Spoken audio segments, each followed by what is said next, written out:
Created this video as a supplement that can go along with the book, if you've purchased it, the book I've co-authored with Jay Abraham called Preeminence: How to Become the Only Choice Your Market Can Trust. The philosophy for earning loyalty, leadership, and lasting advantage, available on Amazon. And even if you haven't purchased the book, I'd like to talk about preeminence. Preeminence essentially is a strategy for not competing on price, but competing due to being perceived as the only choice, the only reliable choice, the most trusted advisor in your category or industry. However, when people talk about preeminence, they focus more on the mind shift, what it means to be preeminent, how to behave when you are preeminent, whether it's in your communication with your clients, it's your advertising copy, or whatever it is. However, we don't tend to talk about how to reach preeminence. So I hope this pyramid will make it more clear what you need to do in order to become more preeminent. And if you drop a comment in the comments, I will be more than happy to share with you a diagnosis free for you to be able to evaluate and assess where you stand as far as preeminence is concerned. All right, so let's start with the bottom of the pyramid. At the bottom of the pyramid, we have competence. Most businesses strive to be perceived as competent, and I hope they are competent, whether it's a service or a product. And when you are competent, you try to prove capability with measurable impact. If you are competent and perceived to be competent by the market will tend to think that you have the skill and expertise to deliver the product or service that you provide. The second stage, and please do bear in mind that you cannot jump up from competence to preeminence by overtaking reliability, intent, advocacy. You cannot. You have to go step by step. So you might be in the competence stage right now, all right? And what you need to do in order to become reliable or be perceived as more reliable, you have to go through a transition state, which is called credibility stabilization. If you are perceived to be as reliable, you meet commitments with predictability and care. And this is when your clients believe they can count on you every single time. So being reliable means that if you promise to deliver something within 24 hours, you do it within 24 hours. If you promise to respond within a certain period of time, an hour, 2 hours, 3 hours, 5 days, you do it consistently. And consistency is the name of the game, right? So if you're consistent in whatever it is you promise to do, you'll be perceived as reliable. The third stage is intent. And this is when you act in the best interests of your clients.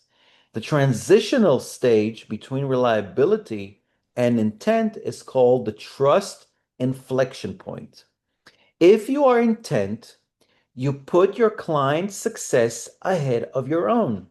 It means that if it means not meeting this month's sales targets, you don't compromise your relationship with your client just to meet sales targets. You don't sell them whatever they would not be of any benefit to them. You don't upsell if it won't benefit. You don't cross-sell. All right. So it's really acting in their best interest. So you give up short-term gain for long-term gain, because in the long run, this will definitely pay off. If you are perceived to be intentional and one that acts in the best interests of your clients will perceive you to be as someone they can truly trust and somebody who has their best interests in mind. Now, most businesses are either stuck in the reliability stage or intentional stage, which just cannot break that ceiling and move into advocacy. And once you move into advocacy, which is the fourth stage, then it'll be much easier to move up to the top of the pyramid, which is being preeminence, and being the only choice. So if you are in the advocacy stage, then you are in a stage where you create value that expands your client's success. It means that you either upsell because you know that this will make your clients more successful. You downsell if you think that this will make your clients more successful. You cross-sell if you think that this will make your clients more successful. And you even refer to competitors because you think that in a particular situation, particular state, your client will be more successful in whatever transformation he or she is seeking by getting the product or service from your competitor. And you can also create joint ventures with competitors and provide and create a referral strategy around advocacy. I'll go into this in a future video. If you'd like, just let me know in the comments. So if you're in the advocacy stage and you create value that expands the success of your clients, then you are likely to be perceived as somebody who is a visionary. Your clients will say, this company thinks bigger and further ahead. All right.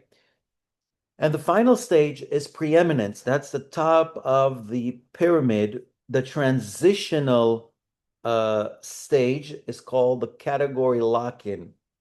If you reach preeminence, and we wrote a whole book about it, and you're more than welcome to check it out on Amazon. That's when you own the category in the client's mind. And if you achieve preeminence, your clients will see no other alternative. They will not consider anyone else. Competing on preeminence, being the most trusted advisor, is by far a better strategy than competing on price. Competing on price might be a good short-term tactic, but it certainly is not a good long-term strategy because it's basically a race to the bottom. You increase your price by $1, your competition decreases the prices by $2. You decrease it by $2, they decrease it by $3, $4, $5, $10. It's just endless, and low prices don't really, well, depending on the product category, but in general, don't really provide added value for your clients. There are other strategies you can apply and implement in your business that are far better than prices, low prices. So it's just thinking of different ways you can provide value that your competition will not be able to do or copy easily. And preeminence is one of them. I hope you found this video